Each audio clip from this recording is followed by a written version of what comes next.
Assalamualaikum warahmatullahi wabarakatuh. Selamat malam. Halo teman-teman semua. Saya Rian Jadi dari Gatadira Teknik Sipil 2024. Dan di kesempatan kali ini, saya sebagai tentor kimia dasar semester 1 ingin menjelaskan mengenai penyelesaian dari soal UTS Kimia Dasar tahun 2024 dalam pelaksanaan program kerja akademik HMS yaitu SNJ. Nah, sebelumnya disclaimer kalau di penyelesaian UTS Kimia ini akan ditekankan pada penghafalan atau kayak pemahaman lah lebih lanjut karena mayoritas akan berisi teori-teori gitu. Oke, kita bisa langsung lihat soalnya. Di sini ada dua soal yang tertera, di mana di setiap soal itu beranak ya, beranak tiga.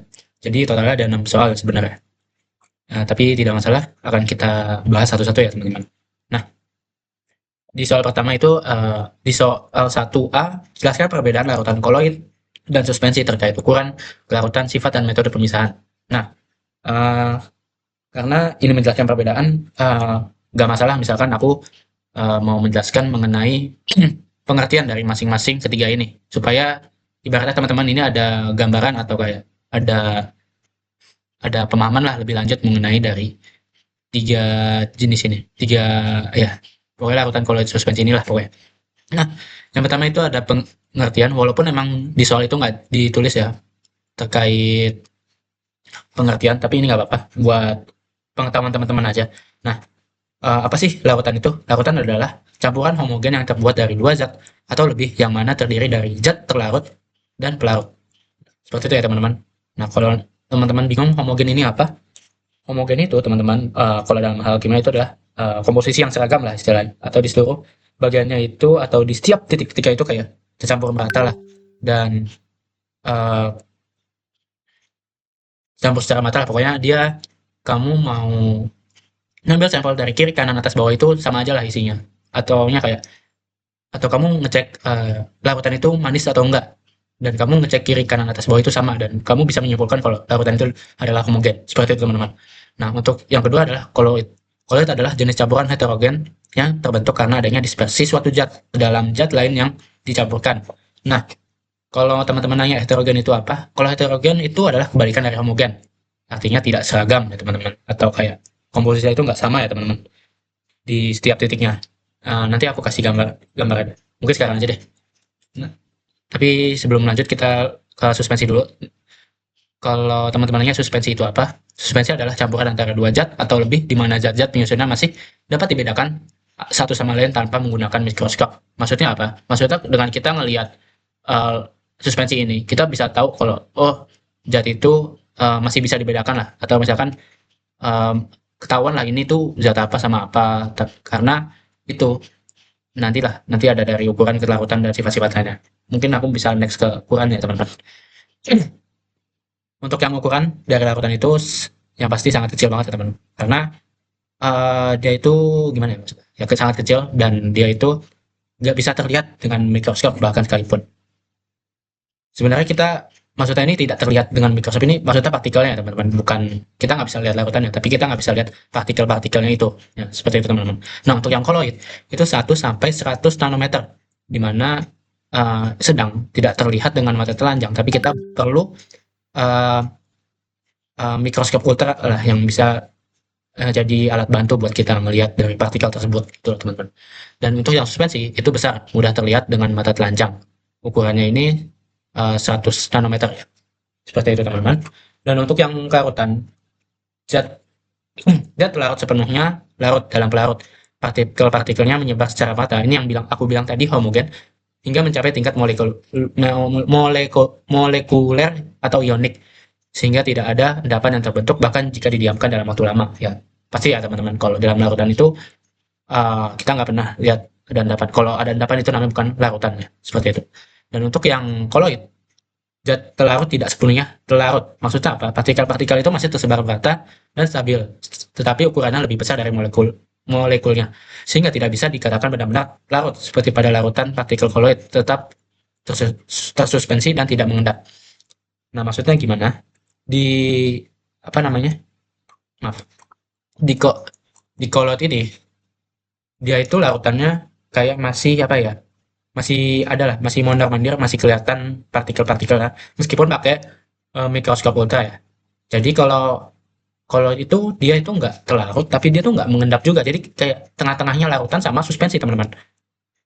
Ya, seperti itu teman-teman. Dan untuk yang kelarutan dari suspensi, dia terlarut tidak larut sama sekali dalam larut.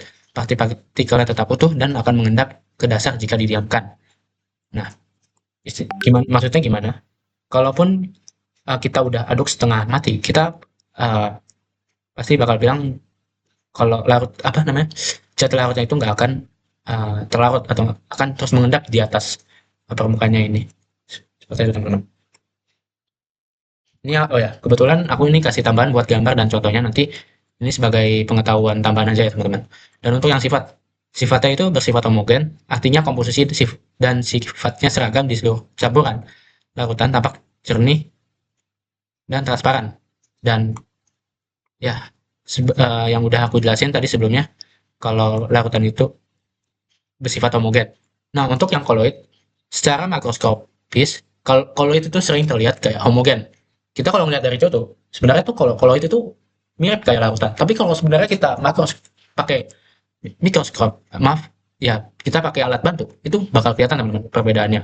Kalau ini tuh bukan larutan, tapi bukan koloid juga seperti itu teman-teman. Nah, oke. Karena partikelnya tidak terlarut secara sempurna, koloid umumnya tampak keruh atau buram yang paling khas menunjukkan efek tindal cahaya yang melewati koloid akan dihamburkan oleh partikelnya sehingga jalurnya terlihat jelas. Oke. Di sini mungkin teman-teman bingung ya efek tindal itu apa? Efek tindal adalah fenomena kayak hamburan cahaya oleh partikel koloid ketika disinari berkas cahaya sehingga jejak cahaya terlihat dan dapat digunakan untuk membedakan koloid dan dari lautan sejati. Seperti itu teman-teman. Lalu untuk yang suspensi, ini tuh udah pasti heterogen ya teman-teman, karena kan partikelnya dapat mudah terlihat oleh mata telanjang karena partikelnya besar, suspensinya tidak stabil, partikelnya akan mengendap seiring berjalannya waktu. Seperti itu teman-teman. Kemudian untuk yang terakhir kita ke metode pemisahan. Di sini metode pemisahan dari lautan itu hanya dapat dipisahkan melalui proses fisika seperti penguapan atau evaporasi atau distilasi seperti itu teman-teman. Dan untuk metode pemisahan dari koloid itu dapat dipisahkan dengan metode khusus seperti sentrifugasi atau ultrafiltrasi penyaring atau artinya itu penyaringan dengan membran semi permeable atau dialisis juga bisa seperti itu teman-teman. Dan untuk yang koloid maaf suspensi karena partikelnya besar suspensi dapat dengan mudah dipisahkan melalui filtrasi atau penyaringan atau dekantasi juga bisa menuang cairan setelah partikel mengendap gitu teman-teman. Dan ini untuk tambahan aku sempat sempat nyantumin dua gambar yang mungkin bisa jadi gambaran teman-teman lah supaya bisa tahu lah larutan kayak gimana, kalau mana, suspensi juga kayak gimana, seperti itu. Dan untuk contohnya itu ada larutan gula, larutan garam, sama larutan alkohol. Dan untuk yang koloid itu ada santan, sampo, susu, dan tinta.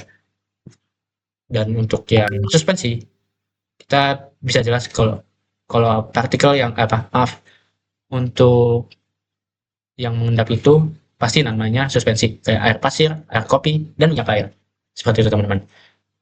Oke, selanjutnya aku saya mau ngejelasin mengenai perbedaan campuran homogen dan campuran heterogen. Nah, awal kita bakal ngejelasin dari pengertian dulu lah. Mungkin sebelumnya aku udah bahas ya di atas tadi, tapi nggak apa-apa kita karena mau menjawab soal kita ulas kembali ya teman-teman. Di sini di pengertian itu adalah campuran homogen itu adalah campuran yang memiliki komposisi yang sama, seragam, terdistribusi secara merata di seluruh campuran teman-teman. Dan untuk yang homogen biasa disebut sebagai campuran homogen biasanya disebut juga sebagai larutan. Dan untuk yang campuran heterogen itu campuran yang memiliki komposisi masing-masing zatnya tidak sama dan tidak seragam di setiap sisi dalam campuran tersebut. Seperti itu teman-teman. Kemudian aku mau jelasin dari segi ciri-cirinya. Untuk campuran homogen itu partikelnya sebenarnya balik lagi ya kayak ngulang-ngulang aja ya, tapi nggak apa-apa. Kita kita apa ya bahasanya? Kita ngejelasin ulang lah, nggak apa-apa. Di ciri-ciri campuran homogen itu partikelnya terdistribusi secara rata, lalu juga memiliki komposisi yang seragam, zat penyusun terdiri dari dua zat tunggal yang tidak bisa dilihat secara fisik dan dibedakan. Kemudian juga campuran tidak akan mengendap dan jika didiamkan seperti itu teman-teman. Dan untuk yang campuran homogen partikelnya terdistribusi secara merata, memiliki komposisi yang tidak seragam, dan juga zat penyusunnya adalah dua atau lebih zat tunggal yang bisa dilihat secara fisik dan dibedakan. Campuran akan mengendap jika didiamkan. Gitu teman. Ini contohnya ada udara, lalu ada larutan gula dalam air, dan ada bensin untuk bagian campuran homogen. Kemudian untuk yang heterogen itu ada air, pasir, air minyak, dan dan tanah. Kenapa? Tanah itu kalau apa ya?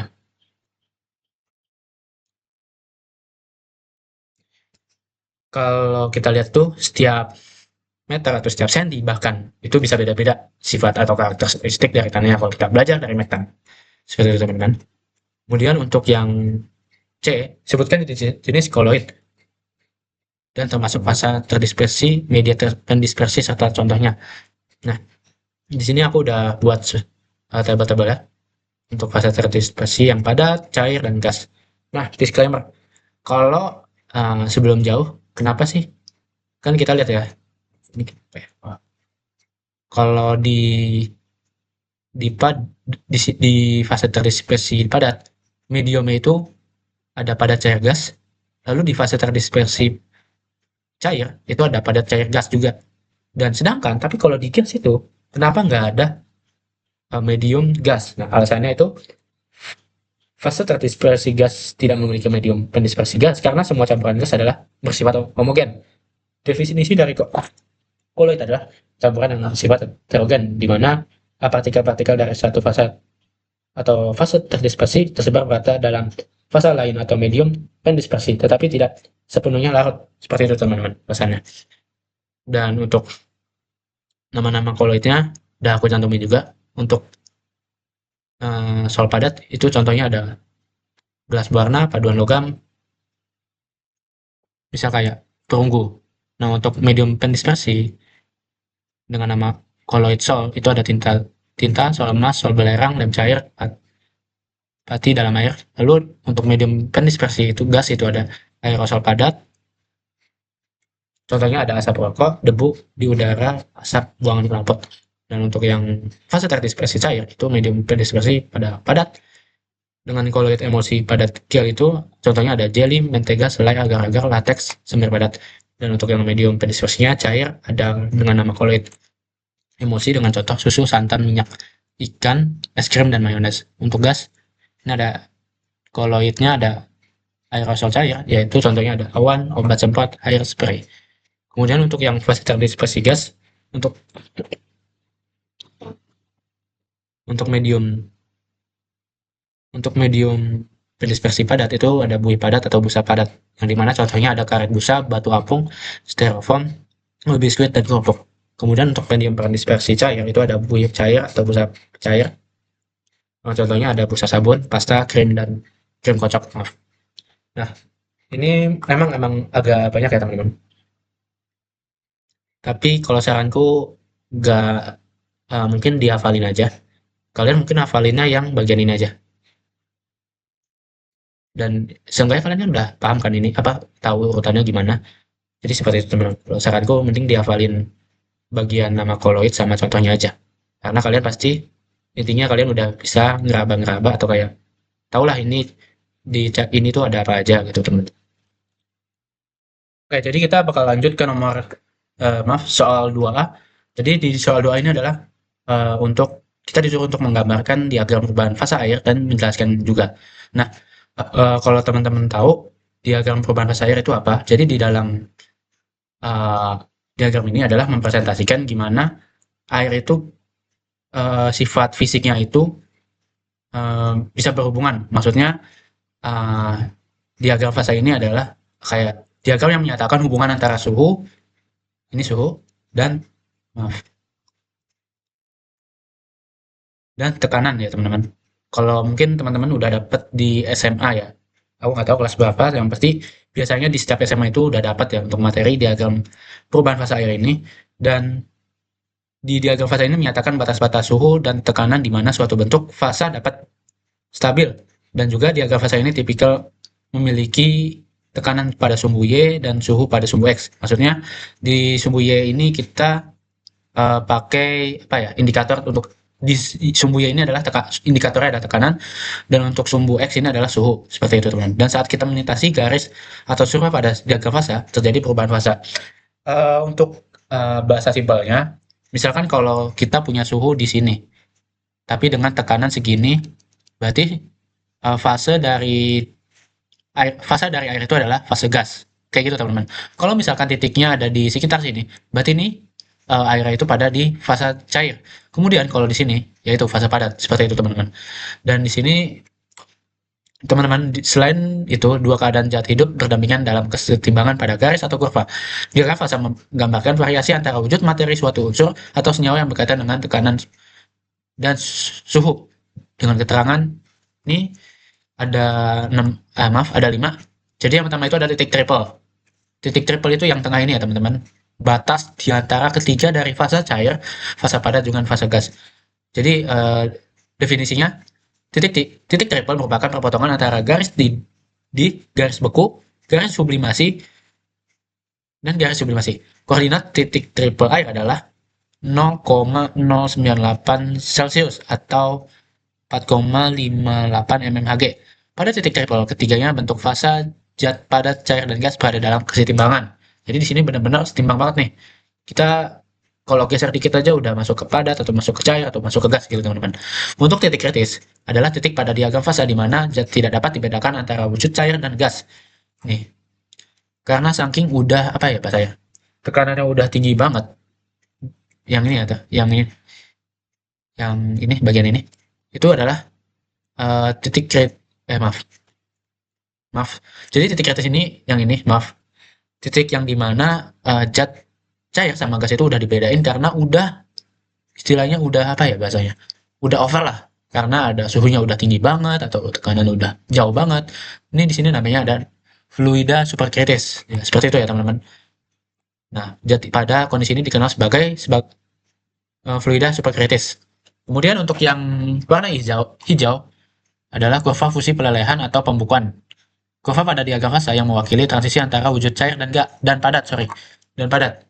Ini cair, ini padat. Jadi ini apa ya, pembatas lah gitulah untuk bahasa kasarannya.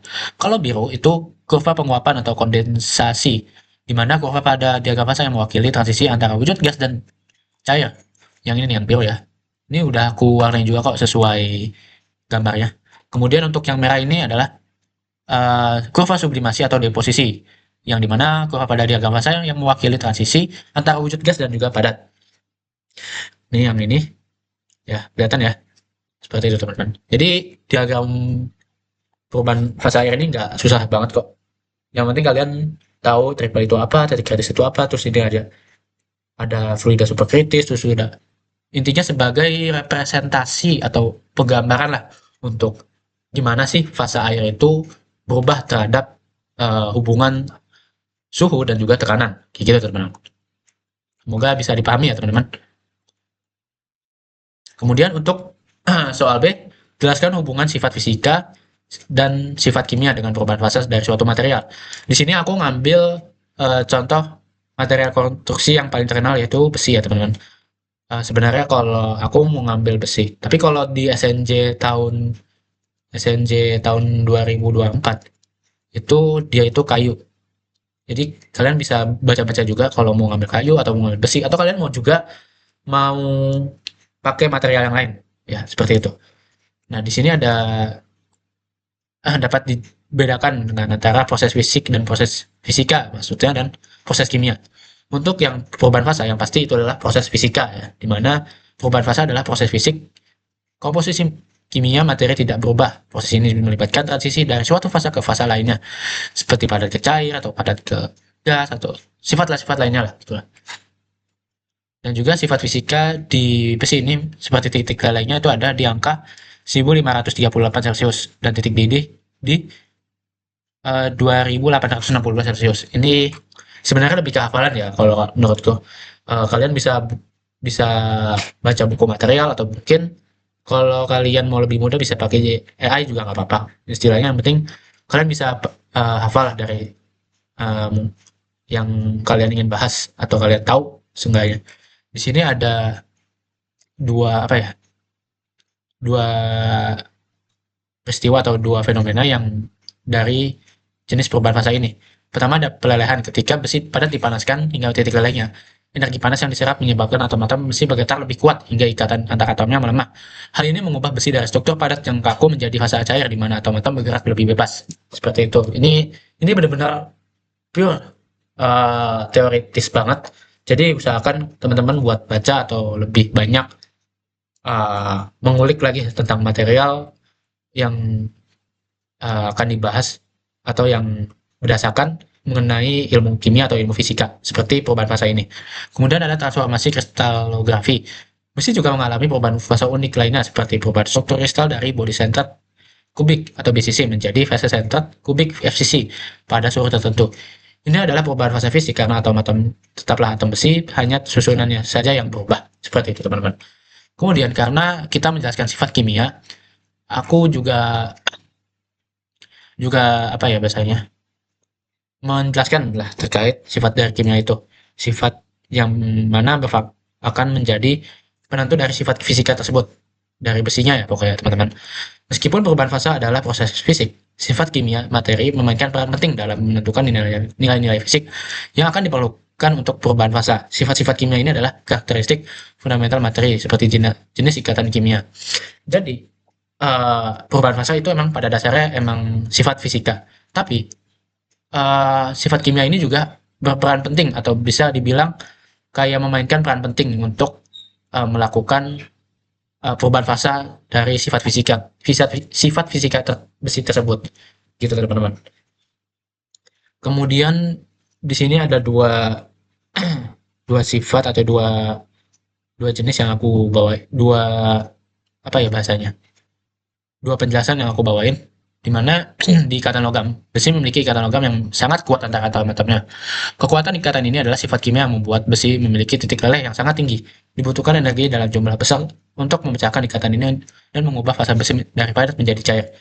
Kemudian untuk yang reaktivitas, sifat kimia besi juga menentukan reaktivitas yang misalkan besi dapat bereaksi dengan oksigen dan air untuk membentuk karat Fe2O3 yang merupakan perubahan kimia.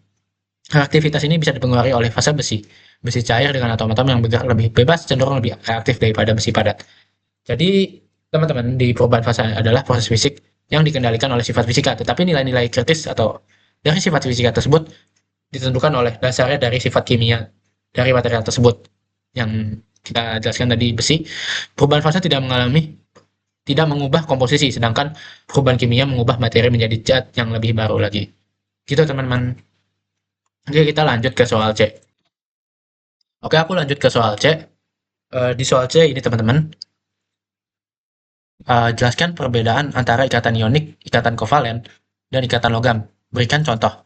Nah, di ikatan ionik ini adalah ikatan kimia yang terbentuk antara dua atom yang memiliki muatan yang berbeda, yaitu kation, yang dimana ion yang bermuatan positif, dan juga anion, ion yang bermuatan negatif. Ikatan ini umumnya terjadi antara atom logam dan non-logam. Contohnya apa? Contoh itu kan kayak NaCl, gitu ya teman-teman. Ikatan ion terbentuk melalui proses serah terima elektron, di mana atom logam melepaskan elektron, ini ya. Berarti logamnya itu contohnya kayak Na, dan non-logamnya itu Cl. Ya. Dan setelah itu kation dan anion saling tarik menarik karena adanya gaya elektrostatik yang sangat kuat.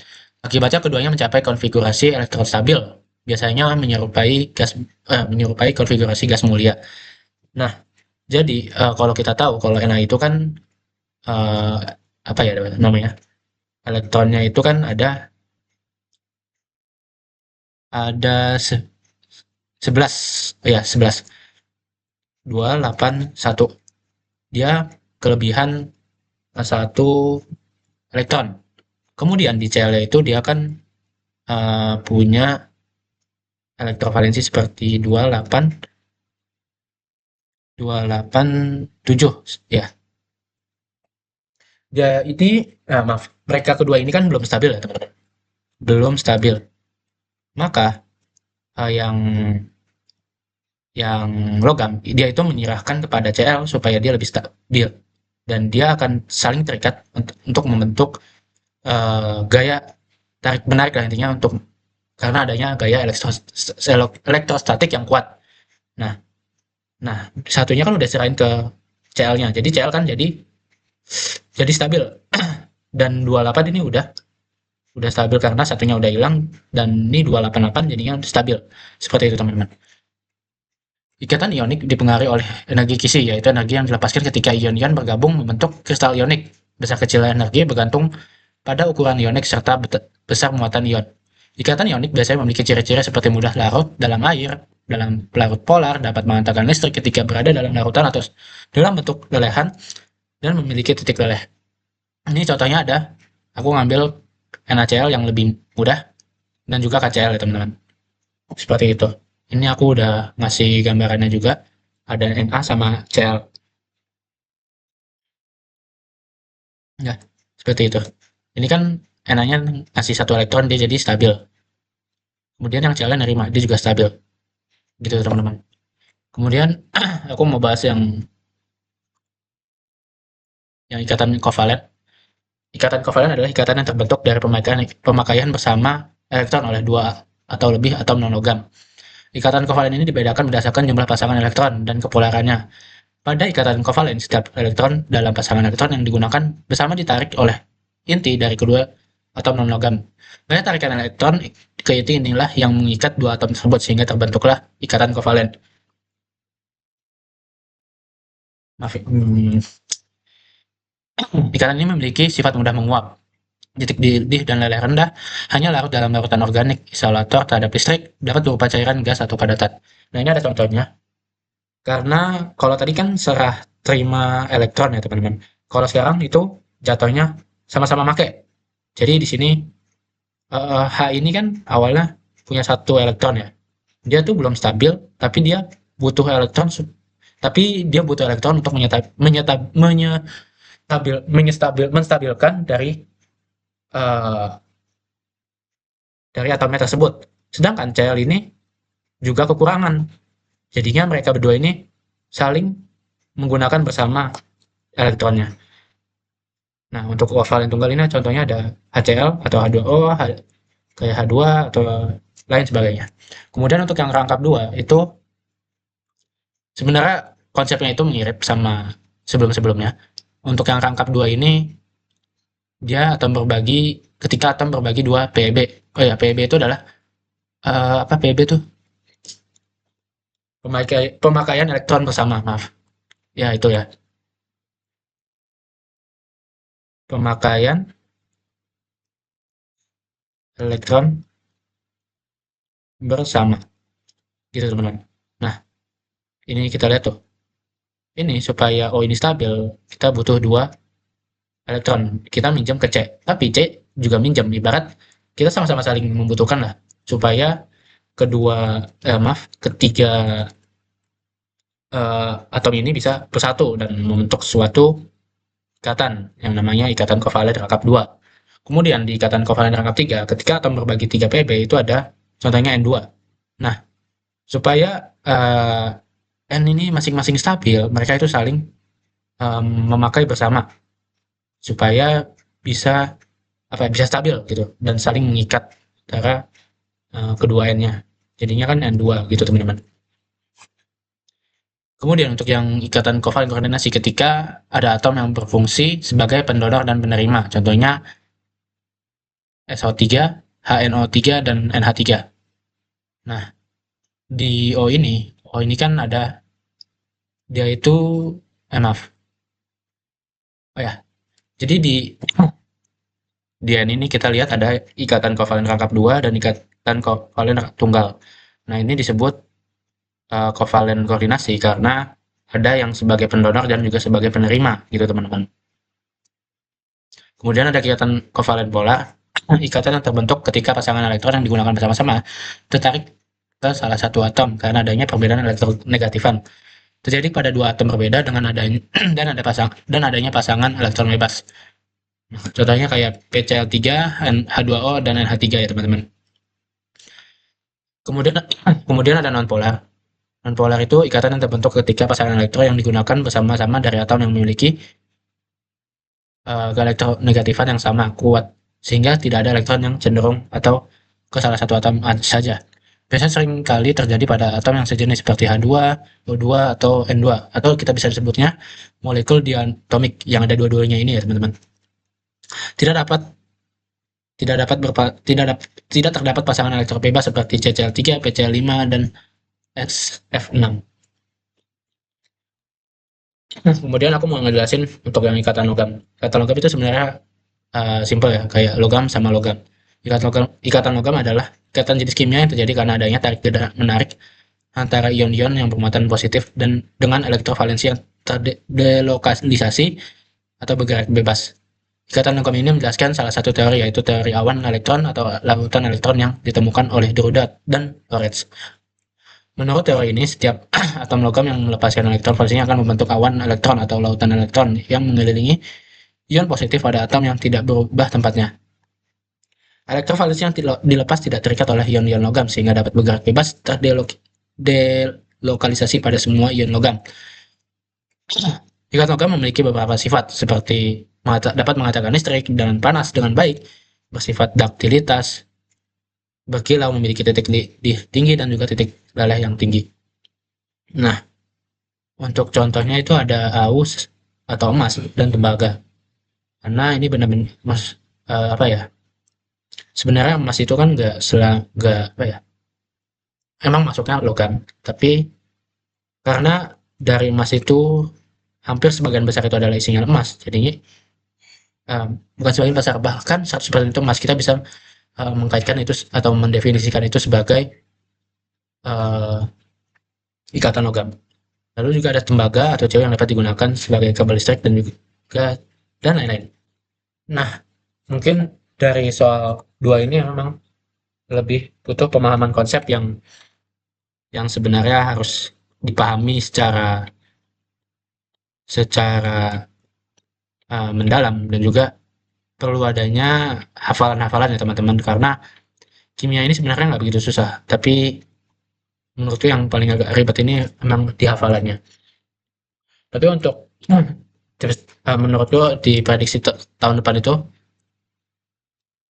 soalnya kemungkinan bisa jadi sama, dan mungkin aku yakin kalau soal ini bakalan keluar suatu saat. Kalian bisa ambil besi dari aku atau mungkin dari kayu dari SNJ tahun 2024 atau 2023 gitu, kalau nggak salah ya. Ya mungkin itu aja sih kalau dari aku. Kalau ada yang mau ditanyain bisa ketanyain lewat WA aku udah nyantumin di bawah. Jadi kalian bisa free atau bisa WA aku. Intinya di jam yang sekiranya wajar dan etis lah untuk menghubungin aku mengenai SNJ UTS Kimia Dasar, atau bisa mengenai materi kimia lainnya. Oh ya, tambahan, kalau sumber belajar, kalau aku biasanya buku ini bisa, tapi mungkin ini terlalu terlalu dalam, terlalu daging lah istilahnya, terlalu kompleks lah untuk kita pahamin.